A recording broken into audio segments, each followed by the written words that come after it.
Solar PV is fundamentally different from conventional energy sources because it is highly capital intensive, with the major part of lifetime costs being upfront. This upfront expense means that a unique approach is required for designing and deploying solar PV solutions. The economics of solar PV vary considerably based on the application landscape, ranging from off-grid to grid-connected utility scale, and from kilowatt, kW, to gigawatt, GW scale. Customized solutions are often necessary, and the utilization factor plays a major role due to the large upfront expenditure. Understanding the components of solar economics is critical for designing successful solar solutions and business models. We will cover the major cost components, key metrics for assessing financial viability, and how sensitivity analysis influences feasibility.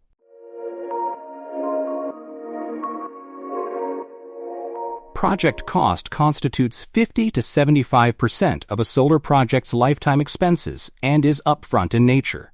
Operations and maintenance, O&M, usually account for only 1 to 2% of the project cost annually. The cost is influenced by several factors. 1. Cost of plant and machinery, the highest contributor.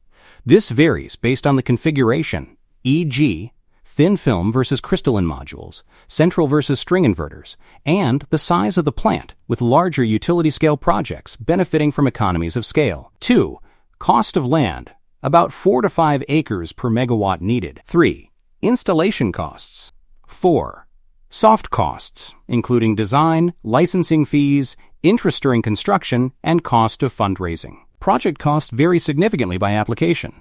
Utility scale costs ranged between $596 United States dollars per kW to $1 United States dollar 900 per kilowatt, 2020 data. In contrast, for a mini-grid, the battery is the highest contributor to cost, not the solar PV modules, and distribution infrastructure adds to expenses. The presentation describes an example from Africa, the cost of mini-grids designed for Nigeria with a generation capacity of 125 kilowatts.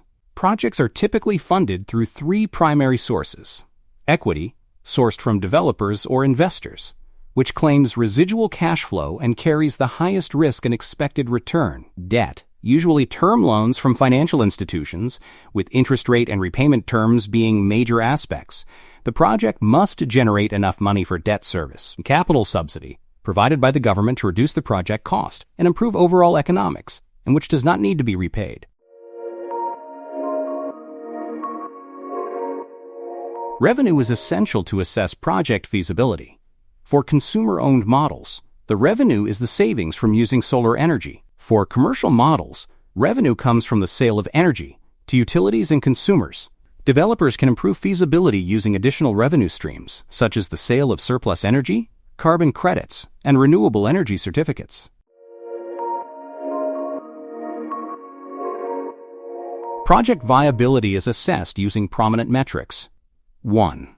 Levelized cost of energy, LCOE. This is the cost of generation on a per kilowatt-hour basis.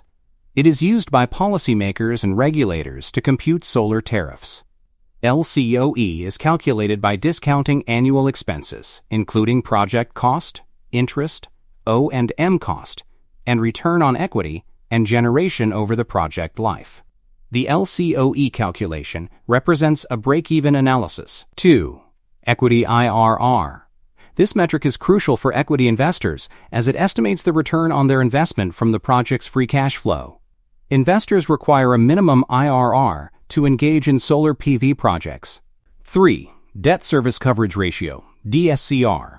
This ratio assesses the project's ability to meet its debt obligations, specifically servicing interest payments and repayment.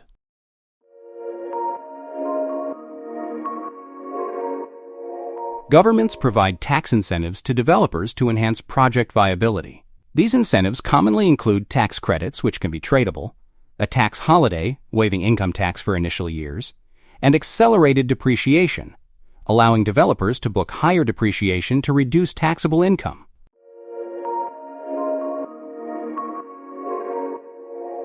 Solar economics are highly sensitive to several key components, including project cost, equity, amount and expected returns, debt, amount, interest rate, and repayment schedule, power generation, tariff/savings, and O and AMP.M cost. Sensitivity analysis must be carried out to understand how variations in these components impact feasibility metrics like LCOE, equity IRR, and DSCR. A project can only be developed if its LCOE is lower than the cost of replaced energy for a consumer or the declared tariff for a developer. If the LCOE is too high, governments must use project economics to design interventions. Interventions include 1. Providing a capital subsidy to directly bridge the LCOE gap. 2. Addressing high cost of capital by offering loans with lower interest rates and longer repayment periods. 3. Reducing per kW costs for smaller systems through government programs for bulk procurement.